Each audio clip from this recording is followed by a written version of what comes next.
Hello दोस्तों। तो आज हम आपको बताएंगे कार्यशील पूंजी प्रबंधन, वर्किंग कैपिटल मैनेजमेंट स्टार्टअप्स में, एमएसएमई में कैसे होता है। अब ये जो पैसा आपके पास है वो पैसा रोज़मर्रा की जो ज़रूरतें हैं उसमें कम भी पड़ सकता है।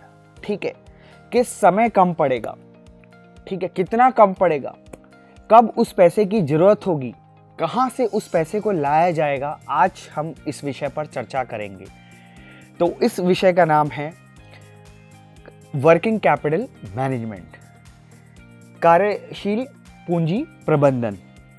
तो इस कार्यशील पूंजी प्रबंधन को पढ़ने से पहले हमें देखना पड़ेगा कि आपके स्टार्टअप में क्या क्या चैलेंजेस है, कहाँ पे पैसे की आपको ज़रूरत पड़ सकती है, राइट। तो कुछ जो परेशानियाँ होती हैं, प्रॉब्लम्स होती हैं, वो क्या हैं वो परेशानियाँ। तो परेशानियाँ हैं लैक ऑफ क्रेडिट, आपको पैसा नहीं मिल पा रहा, लैक ऑफ एडवांस टेक्नोलॉजी, आपके पास टेक्नोलॉजी नहीं है जिससे कि आप अपनी एफिशिएंसी, क्षमता को बढ़ा पाओ, राइट। या फिर आप अपना जो प्रोडक्ट है, जो आपके पास जो सामान है जिसको आप बेचना चाहते हैं मार्केट में, उसका सही विपणन, मार्केटिंग नहीं कर पा रहे। तो ये जो सभी परेशानियां हैं, इन सब के लिए पैसे की ज़रूरत होती है, राइट।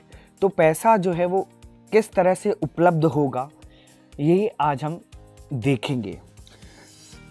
तो पैसे की उपलब्धता पर आने से पहले हमें जानना होगा कि कार्यशील पूंजी प्रबंधन में आखिर होता क्या है, वर्किंग कैपिटल मैनेजमेंट में होता क्या है। तो वर्किंग कैपिटल मैनेजमेंट में दो जो पार्ट हैं वो मुख्य हैं, एक है करंट एसेट्स और एक है करंट लायबिलिटी।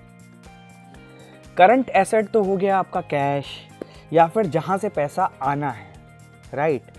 तो आप जब ज़्यादातर बिजनेस देखोगे आज की तारीख में, कैश पे जो ट्रांजैक्शन हैं वो कम होती हैं, क्रेडिट पे जो ट्रांजैक्शन हैं वो ज़्यादा होती हैं। तो समझिए जैसे आपको सप्लायर ने सामान दिया, रॉ मटेरियल दिया, ठीक है, अब आप उसका पैसा अभी नहीं दे रहे हैं, उसका पैसा कुछ समय के बाद दे रहे हैं, तो अब ये क्या है, ये क्रेडिट ट्रांजैक्शन है।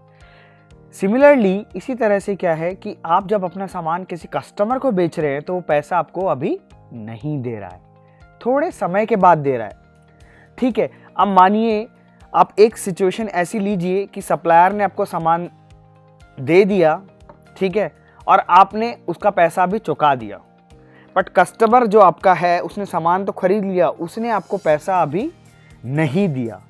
अब इसका मतलब आपका पैसा चला गया और इधर से पैसा आ भी नहीं रहा है, तो पैसे की तो कमी है आपके पास।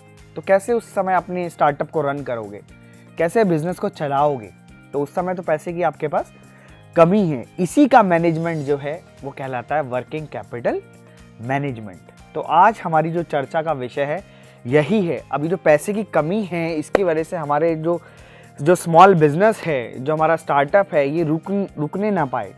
कहाँ से हम लोग पैसा अरेंज करें, कितना अरेंज करें। अब मान लो ज़्यादा पैसा आपने ले लिया, ऑल्दो तो बैंक ज़्यादा देंगे नहीं, ठीक है, क्योंकि अभी आपका स्टार्टअप है, वो एक अलग चैलेंजेस है फंडिंग अरेंज करना, ठीक है। अब ले रहे हो तो सारा ज़रूरत के हिसाब से लोगे ना, ज़्यादा ले लोगे तो भी ब्याज आपको ज़्यादा देना पड़ेगा। तो बहुत सारे जो उसमें हैं चैलेंजेस हैं। तो करंट एसेट और करंट लायबिलिटी का जो प्रबंधन है, मैनेजमेंट है, उसी को वर्किंग कैपिटल मैनेजमेंट बोलते हैं। अब करंट लायबिलिटी क्या है, किसी की देनदारियां हैं, एक साल के अंदर हमें देनदारियां देनी है। किसकी देनी है, अब मान लीजिए आपके यहाँ कोई वर्कर काम करते हैं, बिजली का बिल, पानी का बिल, या फिर आपके यहाँ पे आपने किसी सप्लायर से वो सामान उठाया हुआ है, अब उसका सप्लायर का पैसा देना है, राइट। तो ये जो देनदारियां हैं ये एक साल के अंदर हमें देनी है। तो जब आप स्टार्टअप चलाते हैं या कोई छोटा बिजनेस चलाते हैं, आपको ये सब देखना पड़ेगा कि क्या ये जो देनदारियां हैं और जो हमारे पास पैसा आना है, करंट एसेट्स, क्या उनके बीच में सामंजस्य है क्या, राइट। पता लगा पैसा आया नहीं और पैसा आपने दे दिया, अब क्या करें ऐसे सिचुएशन में। तो इसी चीज़ का जो प्रबंधन वर्किंग कैपिटल मैनेजमेंट है। अब इस वर्किंग कैपिटल मैनेजमेंट में सबसे जो बड़ी इंपॉर्टेंट एक चीज़ है उसमें है कैश।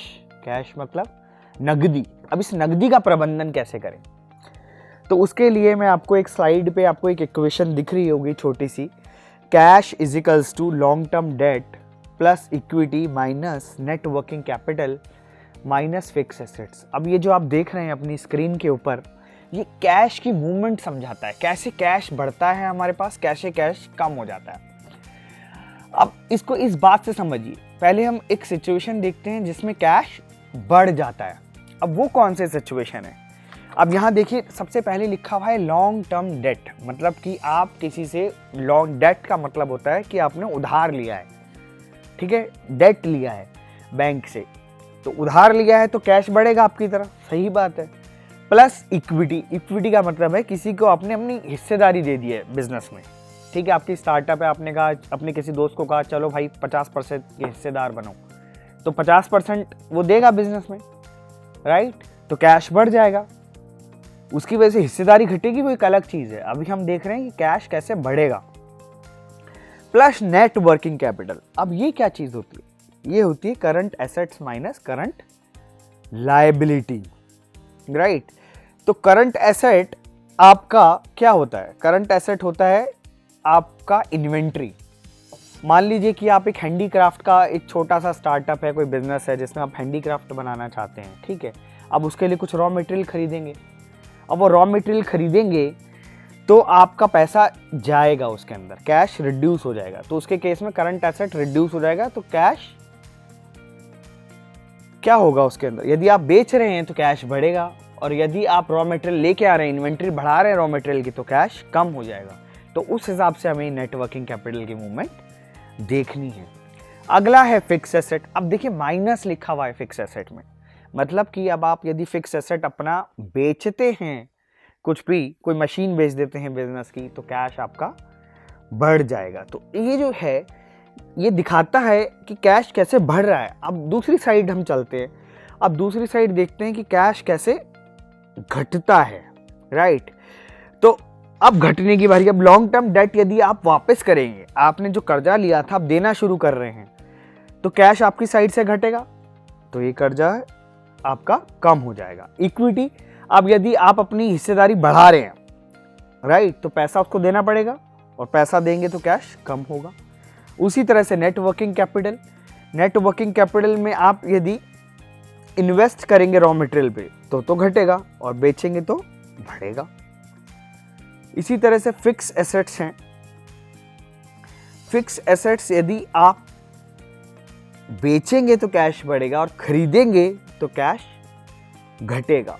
तो ये जो कैश का मूवमेंट है ये हमें थोड़ा आइडिया देता है कि हमारे बिजनेस में कैश कैसे मूव होगा, क्योंकि जो कैश की मूवमेंट है रोज के बिजनेस में, ये समझना बहुत जरूरी है।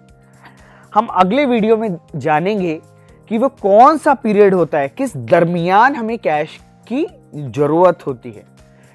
तो ये वीडियो हम यहीं पे समाप्त करते हैं, और अगले वीडियो में हम जानेंगे कैश ऑपरेटिंग साइकिल के बारे में, राइट, और किस दरमियान हमें कैश की जरूरत होती है। धन्यवाद।